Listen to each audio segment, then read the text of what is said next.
All right, so welcome back to another episode of KG Talks.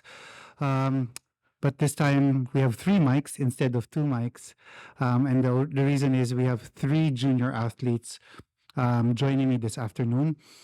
So I'd like you guys to introduce yourselves and how old are you guys? So my name is Stanley Bernardino and I'm 21 years old. So hi guys, I'm Carl Foury. I'm 21 years old. And January Sevillano, 23 years old.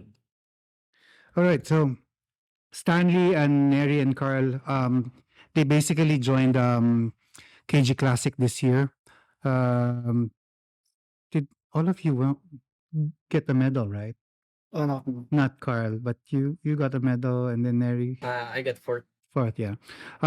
So this Carl, this is your first season.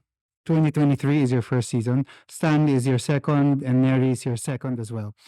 So what made you start competing? What made you start? What Actually, I was just really into fitness first. It was just to change my body lang po. Parang sabi ko, I just wanna look bulky kasi everyone at my school is bullying me for being so thin. So parang nagkaroon ako ng vision na parang maybe I want to go to the gym someday. So nag-start ako. payat pa rin naman yun. Hindi, loko lang. Di po, So, malaki lang shirt. so yun, it was bully. It was basically you wanted, gusto mo lang lumaki yung katawan. Yes. And then eventually led you to competing. Carl? Before po kasi, parang health issue na siya. So nung I was 16, parang I was overweight, hindi na ako makahinga masyado. So nag-start ako mag-gym. Tapos through social media, may nakita ko, ano ba to, bodybuilding na to. Parang ang interesting for me. Then doon ako nag-start, sabi ko, someday I want to compete. Tapos eventually, dapat noong 2021, pero nagka-COVID, tapos ngayon nakamit ko na and more seasons to come. Okay. And then Neri, what made you start? Yung mine naman is, I just gusto ko lang maglaro ng basketball and then I want to improve my physical abilities. And then beside dun, syempre, I want to attract girls din. So yun, part yun. And then what started me to compete is nung pandemic kasi, shout out to Aki. Nakita niya lang ako nag-workout and then he asked me kung nagko-compete daw ba ako. And then I told him na hindi. And then he introduced me to Coach Wins. And then after that, the story goes on. Okay. So you're with Ken. Ken is coaching you. Kayong dalawa with wins right now. Okay. So after your first, Carl, after your first season, after you guys your second season, what's something that you've learned that you thought that alam nyo na before competing? Something that you've realized maybe during the prep or during the competition? Okay. So what I've learned mostly sa competition is it is not just gaining or looking better in front of people or gaining some confidence in terms of yourself or parang like yung goal ko simply just want to look good in front of people, but I didn't expect na it would change your character development and overall confidence and how you treat people as well. Kasi yung perspective mo sa life magbabago eh. Once you've gone or finish a prep, a long prep na parang you'll respect everyone na parang it's not just in terms of bodybuilding na parang when for example kaya si Warren is working sa sa digital industry, you'll respect him because the grind is there and every job na ginagawa ng tao you'll respect it kasi alam mo yung paghihirap ng isang trabaho in going to a certain goal. For me, one thing I learned is bodybuilding isn't for everyone. Mm-hmm. Parang onti lang yung tao nakaka-survive talaga ng prep. And marami na rin ako nakitang athletes na nag-prep na hindi naman natuloy. So, one thing I learned talaga na if hindi mo talaga gusto ang bodybuilding, wala kang mararating sa bodybuilding or bodybuilding isn't for you talaga. Go, Neri.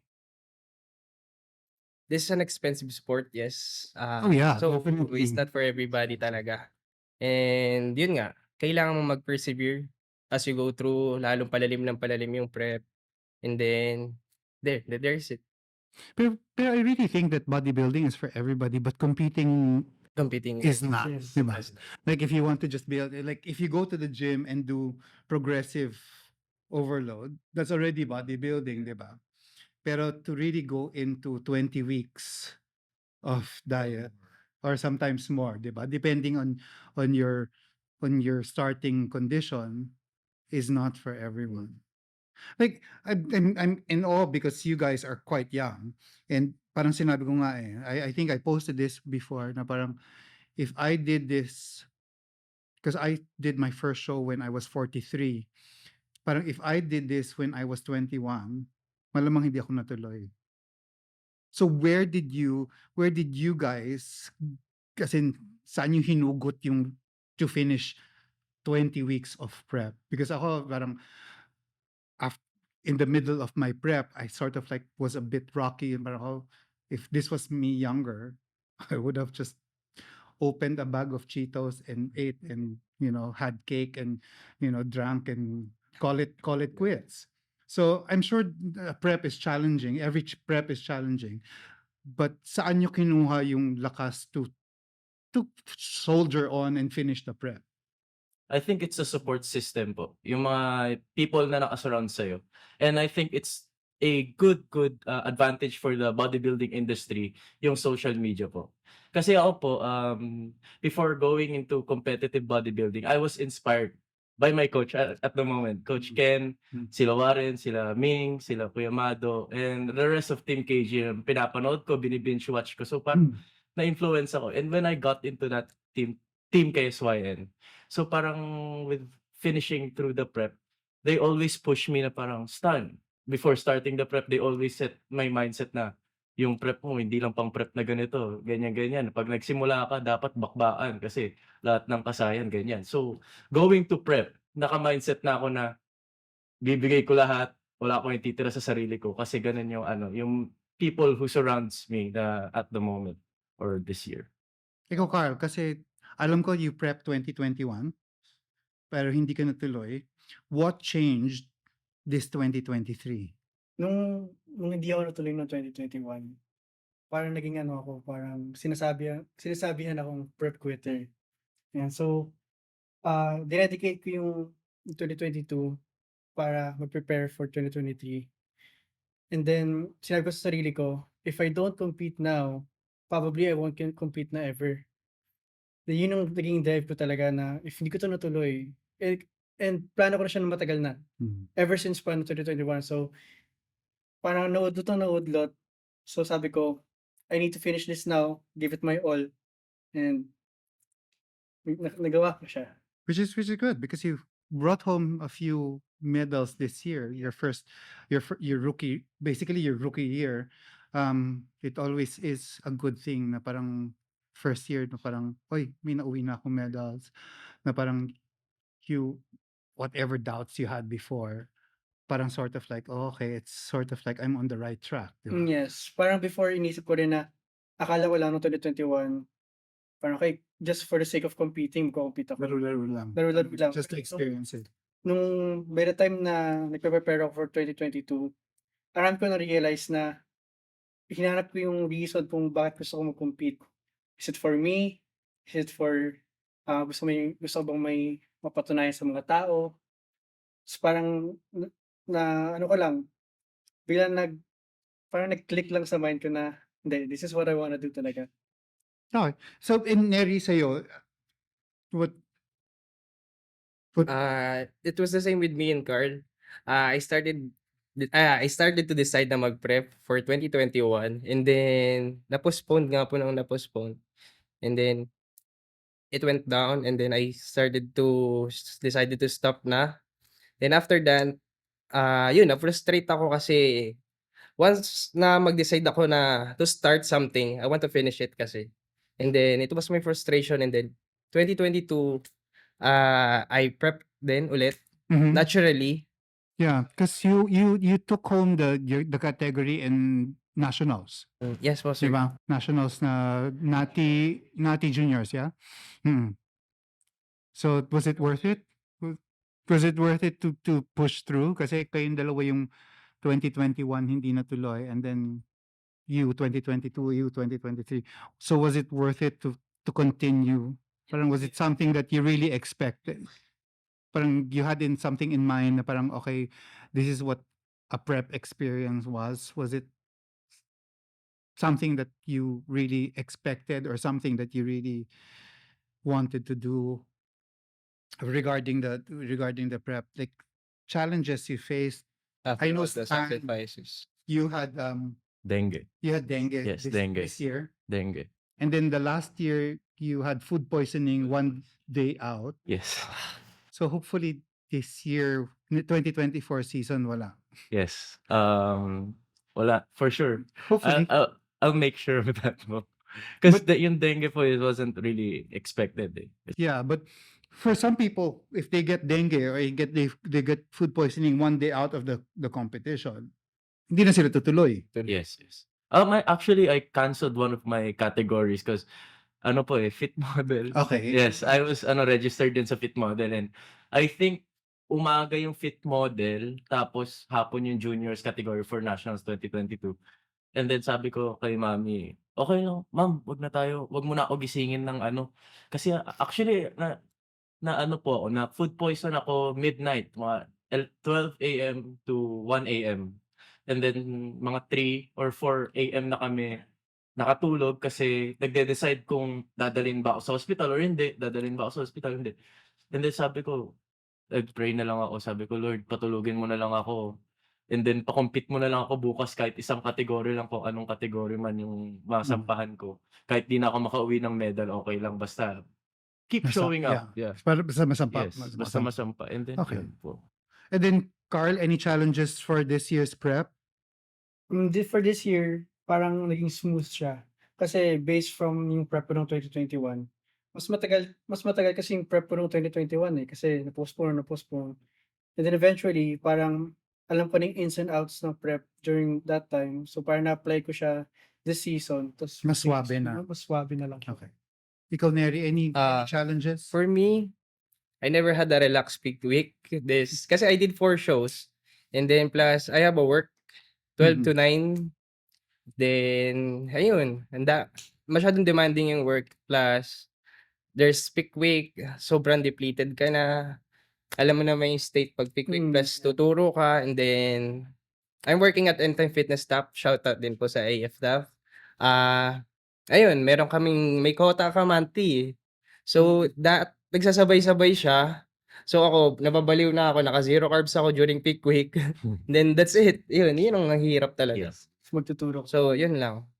But for peak week, it was more of pagod more than anything. Yes, yes. Diba? For a lot of people, for some of you guys watching who've never experienced peak week, it's more really draining, and you're more pabilis kang irritated.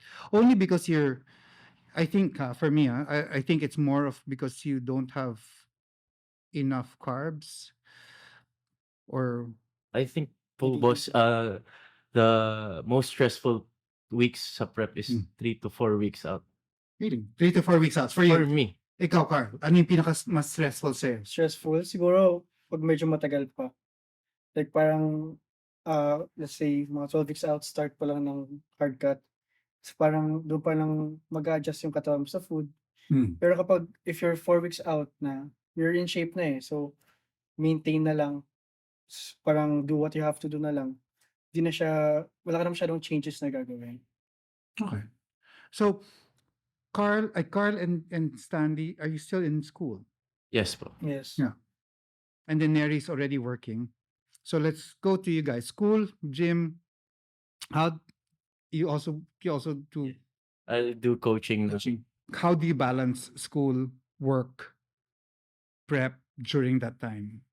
I think you really have to have a solid time frame talaga. 'pag binigay na yung class schedule mo, alam mo na dapat yung gagawin and how to adjust in terms of your meals and your workouts, yung timing and everything, yung cardio. You just gotta love the process talaga. Love the process, have a discipline. Kasi if you really love the process and the work, yung pagod hindi mo na talaga mararamdaman, eh, kasi you're enjoying the thing that you're doing. Process. Carl, yun nga. So how do you balance? School and bodybuilding. Okay. So, parang same lang kay Stan. Nung na-receive ko na yung schedule ko and hiningi ko yung activities for the school year, pinlan out ko na siya. Like, okay, start ng year, parang naka-time frame na sinasabi ko na si coach, "Coach, ito yung schedule ko," ganyan-ganyan. Tapos, ayun nga, nung nag-prep na, nung hard cut na, like malapit na, I think 6 weeks out or 7 weeks out, doon na kami nag-break sa school. So, sakto talaga yung timing ko. Masakto din. Mm. So, nag-vacation na kami doon, 2 months vacation. Doon na kami nag-hard cut. So, sakto yung time frame para ano. Pero before, time management talaga. Kahit nung may class ako, what I do is everyday talaga baon sa school. Mm. Since yung school ko is sobrang close lang sa house, like 5-minute drive. Minsan umuwi pa ako sa school. Umuwi pa ako sa bahay, tapos kukuha ko ng food doon, tapos babalik ako. Parang time management lang po talaga. Ikaw, Neri, you work in anytime in Taft. A lot of people would say, oh, mas mabilis because you work in the gym, di ba? You work in the gym, di ba? That's the normal thinking na parang, sa gym ka na magtatrabaho eh, so mas mabilis na yan, parang you're already there. So was it mas mahirap ba o mas mabilis, or is there a little bit of advantage kasi sa gym ka nagtatrabaho? Mas mahirap siya kasi it affected me on my performance dun sa work. Since, ayun nga, consistent ako na performer, and then suddenly, nag-drop down yung numbers ko. And then, ayun, kasi I have to choose between prepping and then dun sa work. So, I have to sacrifice din talaga. So meron talaga mo sa sacrifice kahit na paano. Okay. Sa inyo, so schools, grades were sacrificed or Rest periods. Rest periods po talaga yung sacrifice. Kasi, ano po eh, duties, hospital duties, kaya pag morning, you gotta wake up 3 a.m. Kasi 5:45 ang call time sa hospital. Eh ako taga Bulacan pa ako. But yung school ko sa Fairview pa. So may traffic pa because of MRT. So I really have to wake up 2:30 or 3 a.m. just to cook my foods. And then or paggabi naman, walang pahinga, diretso gym agad. Ayun talaga, wala talagang pahinga po talaga. Yun po yung sablay ako nung prep. Not sablay-sablay, but in terms if maximize ko yung rest period, mas maganda yung flow. so what will you do differently from 2023 prep to 2024?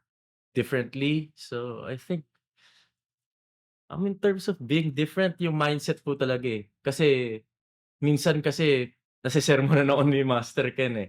Nasesermonan ako na, "Stan, bakit naman ganyan yung mindset mo na hanggang juniors lang yung ano mo, yung mindset mo na gusto mong mag-champion sa juniors lang. Ba't hindi registered ako sa boss, OpenSea. Tapos hindi ko sa kanya name-mention yun. Stan, ang goal natin open, hindi juniors. Yung juniors, alam natin magpe-place ka dun or yun, champion ka.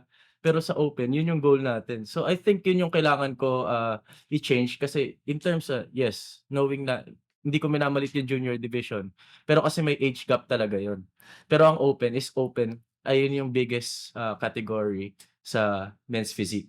So kapag yung goal mo is open, mas mag-e-exert pa talaga yung effort mo. So I think yun yung mali ko last prep. Mas kailangan ko pa panggigilan yung open, not just juniors, both categories dapat. Ikaw, Carl, are you going to change anything? Kasi lahat naman tayo, di ba, whenever we prep, at the end of the prep, after the competition and everything, parang you look back and you say, okay, you have to be honest to yourself. Parang kailangan mo maging honest sa sarili mo and say, ito yung nagawa kong mali, ito yung kailangan kong i-improve, or hindi ko nasunod lahat ng bulking na prep. So, is there anything that you would, Probably, looking back sa prep, parang inisip ko parang I have to do more. more in terms of which part of the prep, or just the whole prep in The general? whole prep in general. Kasi I think mas kaya ko pang higitan yung yung nagawa ko before. Parang keep progressing lang, keep moving forward. That's my mindset. Well, Stanley, you mentioned about, having a different goal, of different mindset, of not just focusing on juniors. Yes. Neri, next year, you're out of the juniors. Open na, sir. Open ka na because you're turning 24 on January. Are you excited or are you nervous or ano sa tingin mo? Mixed emotions, excited and nervous siyempre. Kasi open is a different division na, different class. So open, dami ng mas better. So it's a different caliber of competition na. Kaya I have to double time, and then at the same time, relax lang din and enjoy. Because you for your last year ng juniors mo, lahat ng sinalihan mo nag-place ka naman. Yes, Diba? sir. Lahat ng sinalihan mo, you brought home hardware. So you should be excited to jump into the open. I think personally, I think you'd beat pretty much a lot of people in the open. Alam naman ng coach mo kung anong kailangan gawin eh. But I think you should be able to do a lot.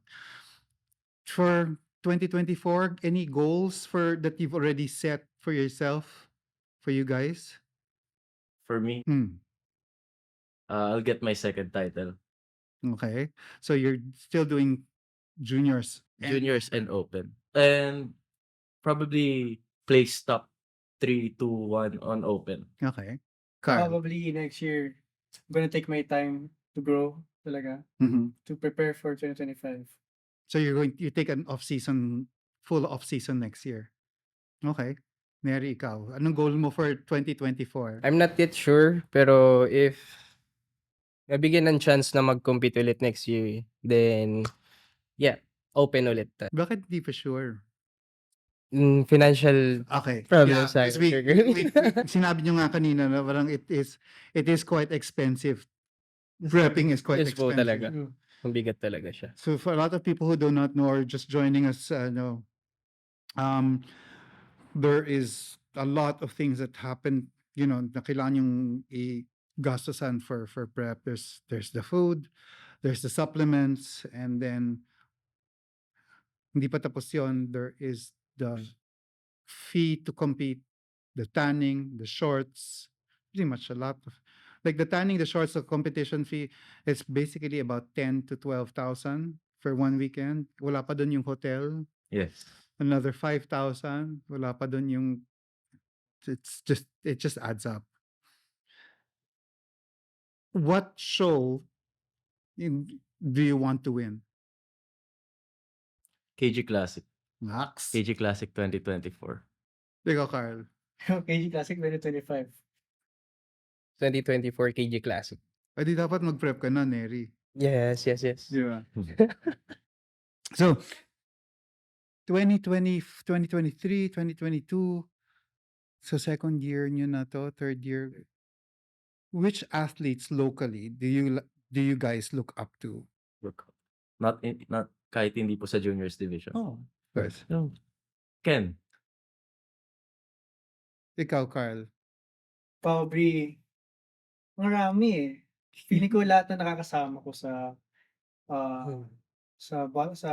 fitness community na Okay. mas matanda po sa akin.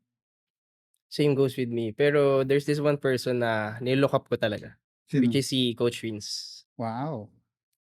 Max. Mindset talaga. Magkano bayad sa'yo?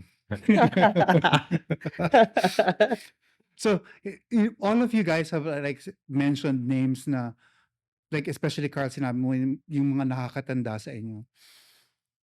And Neri, you mentioned somebody, Wins, who is definitely much, much, much older than you. Much. Diba? What do you think senior athletes need to do to inspire even more athletes like you guys? I think sa ako po, napapansin ko po sa social media, meron po kasi silang mga like, not mentioning anyone, but meron mga certain issues sila It's kasi if gusto pa natin mag-gather ng or palakihin yung bodybuilding industry dito sa Philippines, kasi like what we always mention, maliit pa lang ang industry natin. And kapag nagkaroon ng isang issue, mabilis kumalat. So kailangan natin maging careful in terms of our words or kung paano makipag-interact sa co-athletes natin or not even co-athletes, kahit sa fans. So siguro, iwas-iwasan lang yung pag-aaway ng mga yung kunyari sa judging, yan, 'di Yeah. nag-champion si ganito, tapos magagalit si ganyan, and then sa social media sila bang-babash. Eh, paano kung na-prep pa yung isa, 'di ba, eh, 'di na-stress or whatsoever, 'di ba? Kasi kapag nakikita ng mga gusto mag-compete yun or gusto pumasok sa industry natin or gusto mag-continue to compete, kailangan naiengganyo sila na positivity yung nilalabas natin sa bodybuilding industry kasi lahat naman tayo gusto mag-improve, gusto mag-champion, pero at the same time, magkakalaban lang tayo sa stage, not outside the stage. So be kind to your co-competitors, to your fans, and to everyone who looks up to you or to everyone. For senior athletes siguro, dapat maging example sila sa mga aspiring athletes, lalo sa mga kabataan, na who wants to compete rin. Kailangan nila, I think, magkaroon ng magandang image para maging example sila. Good example, Yeah. hindi yung parang hilan pababa, ganun. And try to parang uplift mga young aspiring athletes. For senior athletes, ayun, yung motto ng Batang Hippie is lift and uplift. So yun yung pinapakita ni Coach Win siyempre. And he's doing everything para sa community ng bodybuilding and fitness. So wala na akong masabi kaya heads up lang kay Coach talaga.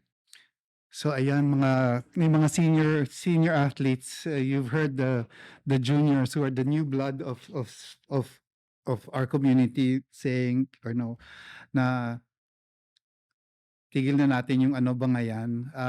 It's not avoidable, I know.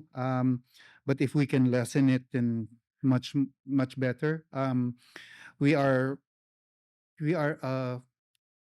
parang it's a big enough space that is for everybody, it can fit everybody, but small enough that we all know each other and we carry the same barbell and we carry the same weights. It's 25 kilos doesn't weigh less uh, to somebody else.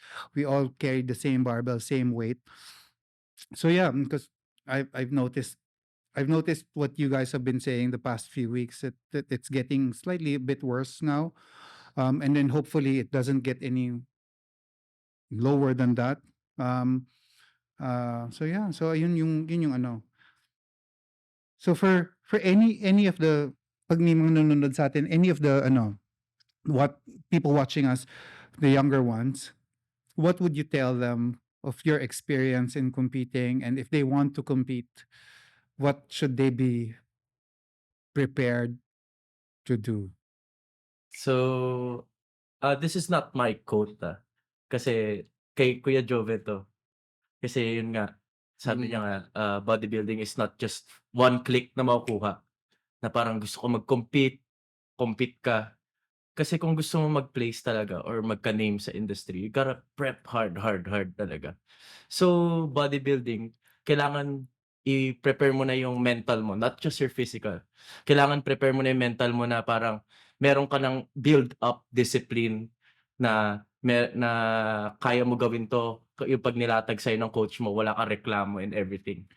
So, ayun, kasi sabi niya nga, kung gusto mo yung ginagawa mo at saka kung may discipline ka, tatapusin mo lahat ng kailangan mong gawin. Kagaya ng kunyari, gusto ayaw mag-cardio, pero magka-cardio ka, ayaw mo ubusin yung meals mo, pero ubusin mo lahat, ayaw mag-train, pagod ka sa work or sa school, pero magte-training ka pa din.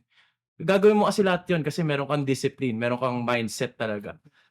Mas strong ang mind kaysa sa katawan. Ayun yung one thing na na-learn ko sa mga 'pag nakakasama ko sila or nanonood ako ng vlog nila. Ikaw, Kyle. Sa mga nanonood na gusto mag-compete, may mga list of things siguro. First is, una financial. Kasi mahal mag-bodybuilding, mahal mag-compete in general. Number 2 is kung gaano mo siya gusto. Kasi kung di mo siya talaga gusto, parang hindi mo siya magagawa ng paraan. Sabi nga ni Coach Vince na pag gusto may paraan, okay? So number 3 is hire a coach and pag may binigay siyang plan or blueprint, execute. I mean, kahit anong mangyari diyan, pag gusto mo talaga may paraan. So, ayun talaga yung mindset na naka-stuck na sa mind ko ever since para sa mga young athletes. Ikaw, Neri. Sa akin naman, dapat mahal mo yung sport. Kasi kung di mo siya mahal, madami kang maiisip na dahilan, eh, para hindi mo siya i-continue. Madami kang maiisip na, "Uy, wag ko nang gagawin 'to, hindi na ako magka-cardio kasi mapapagod naman ako sa trabaho." Parang gano'n. Kumbaga 'pag nahihirapan ka, isipin mo na mag-rest muna. Kasi bodybuilding, is full of extremities 'yan, eh. So, outside siyempre makikita natin maganda, ngumingiti sila. Pero behind that, mahirap yung pinagdaanan nila. Kaya dapat, ready kayo and then mahal mo talaga siya para mag-excel ka. You think so goals, everything is there, it's really a difficult mind fuck actually if you do a prep. How important is the support system? You've mentioned that a while ago, that the reason why tumuloy ka pa rin is the support system. If there's anything that you would say to people who supported you, especially, I know your mom is very supportive. I think your families are very supportive. If there's anything that you want to say to your parents or to your significant other, feel free to do it now. So, I wanna thank everyone who supports me, lalo na kay Master kasi really, really unexpected na kunin niya ako. And sobrang-sobrang dream coach ko talaga siya kasi idol na idol ko. So, nung kinuha niya ako, kaya nagulat ako na gusto niya ako kunin, ganyan-ganyan.